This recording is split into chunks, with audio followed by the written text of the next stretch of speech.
Hello everyone, we're going to investigate QuickDraw. QuickDraw was developed by Google and a couple of the engineers there that work at Google. And what it does is it uses machine learning to recognize and guess what players are drawing. The technology employed in QuickDraw is very similar to what Google uses in their Google Translate for deciphering handwriting. The computer is trained on millions of different characters from various languages, and it enables it to accurately interpret different handwriting styles. But rather than solely focusing and analyzing on the final drawing, QuickDraw takes into account the strokes and the order made by the player. Much like in Pictionary, when someone is drawing a picture, you're shouting out things that you think it could be, even before the drawing has been finished. To ensure accurate recognition of drawings, extensive training with very specific doodles, such as cats or apples or boats or bicycles, is required. Although the system may not always guess correctly, the more it is used and the more that it learns through user input, the more that it improves. So neural networks are very much like how our brains work.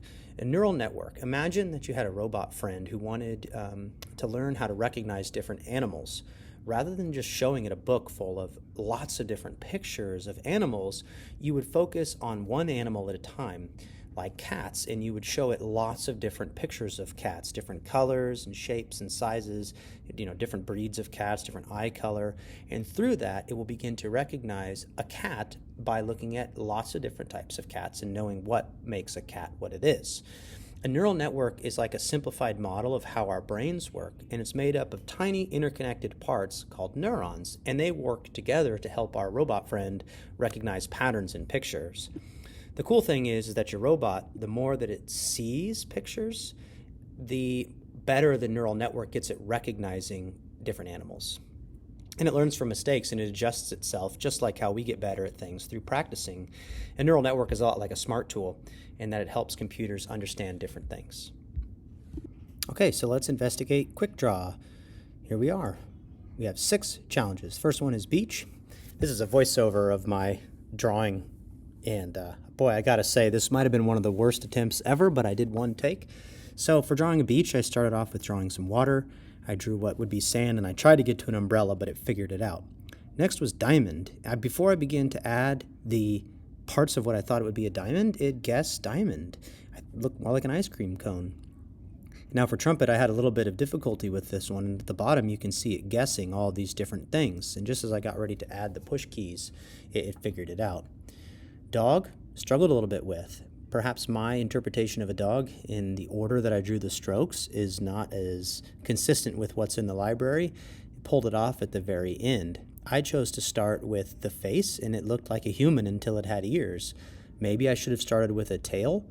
I ran out of time to do any detailed legs besides sticks. And here I am doing bed, and this one it got right away because I think a lot of people must be starting with that stroke of the headboard. In an ambulance, I took this one personally. It finished at the end with it had no idea what I was drawing. It even said that. I have no idea what you're drawing. With my ambulance, it started with a truck or a car, and it looked like a truck, and I thought maybe I should get a light with a siren and some flashing, and I didn't get this one correct, so maybe there is something that I'm doing wrong, or maybe the neural network just needs more information. But that's QuickDraw. Okay, so hopefully you've had a chance to investigate QuickDraw or at least follow along with the presentation to get an idea of how it works. Students love working with it. We're going to investigate Semantris.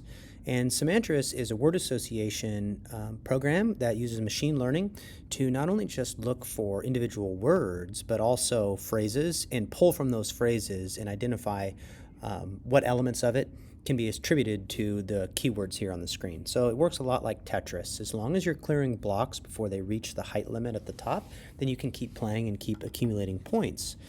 You can type in a phrase and it will analyze that phrase and identify a word from the selection of words on the screen, such as a stringed instrument. I was targeting the word guitar, and I can't say guitar or that word will be locked. I won't be able to get any points for that. I then targeted football because I noticed there were a ton of red blocks that were touching each other, so I went with typing an American sport with a pointed ball. Next word that appears on the screen is the one I was targeting is kitten, and I went with soft young cat. You can't type in the word, otherwise it won't work.